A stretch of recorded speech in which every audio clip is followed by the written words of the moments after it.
Hello student, good morning to all of you. I am Rishabh Srivastava. Today I will teach about predicate, and in this previous day I will already teach you that what is subject, and in this video I will teach you about predicate. Okay, let us see. Predicate. Predicate का हिंदी होता है विधेय होना. Predicate का हिंदी होता है विधेय होना. So what is predicate?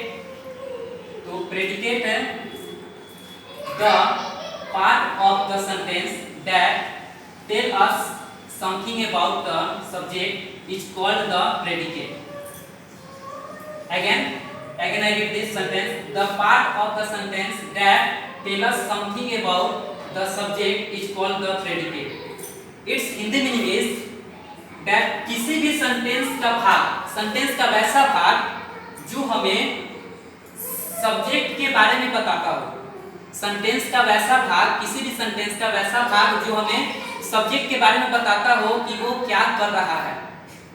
The subject is what doing, which part is tell me about subject, then is called the predicate. I mean shortly मैं आप लोगों को बताना चाहूंगा कि सेंटेंस का वैसा भाग जो सब्जेक्ट उसमें क्या कर रहा है, कौन सा काम कर रहा है, तो जो वो काम कर रहा है उसको हम लोग प्रेडिकेट करते हैं. जैसे for example look at the following sentence. The players are running. In this sentence, तो इन दिस सेंटेंस बच्चों बताइए कि इसमें द प्लेयर्स क्या है. द प्लेयर्स क्या है? तो द प्लेयर्स सब्जेक्ट है, and this remaining part of this sentence are called predicate. In this sentence the players is subject, the players subject है, लेकिन but are remaining जो है ये predicate है. Okay, next sentence is the boy was chasing a cat. लड़का, its Hindi meaning is लड़का एक बिल्ली का पीछा कर रहा था. तो in this sentence the boy क्या है?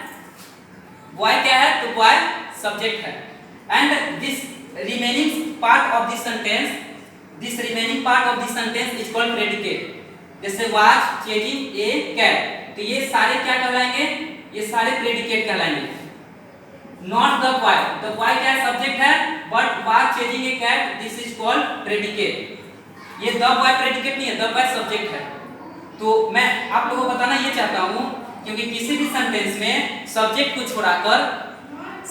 छोड़कर जो भी उसमें के भाग होते हैं, including auxiliary verb as a am is are was were and other part of the sentence is called predicate.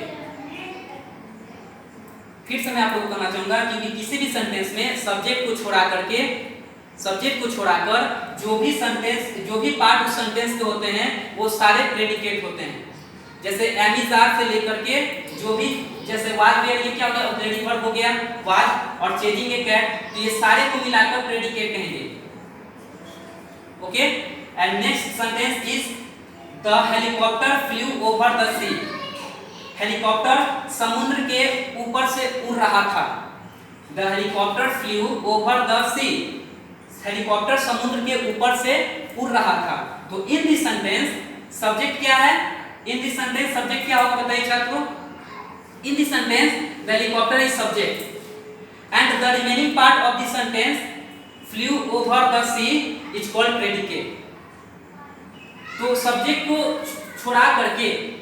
को छोड़कर जो सेंटेंस के और भाग होते हैं उन्हें हम प्रेडिकेट करते हैं.